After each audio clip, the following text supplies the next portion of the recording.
Chers auditeurs, dans ce nouvel épisode, nous allons parler de la crise silencieuse des PME et du mur de la deuxième ligne qui se profile entre 2025 et 2030, quand les départs massifs, la guerre des talents et les exigences des acheteurs redéfinissent la valeur des entreprises.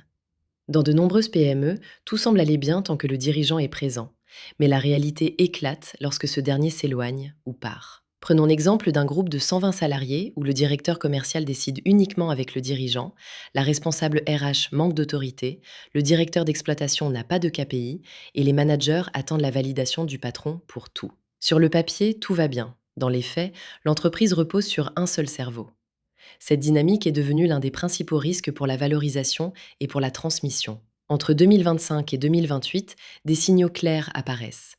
Vieillissement accéléré des équipes clés, avec 30 à 50% des managers seniors qui partiront avant 2030, montée des exigences des acquéreurs, avec une augmentation potentielle de valeur de 10 à 25% pour un management solide et une réduction de 20 à 40% en cas de dépendance. Rareté des futurs managers, avec une estimation de 60 000 postes à pourvoir d'ici 2028, et une productivité parfois pénalisée lorsque les PME pilotent encore à l'instinct. Le message est simple.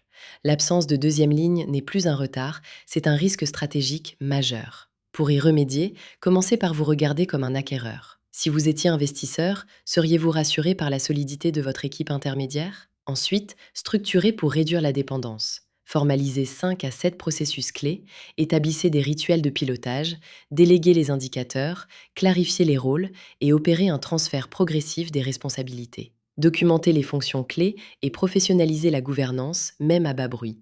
Préparez une fenêtre de session de 1 à 3 ans.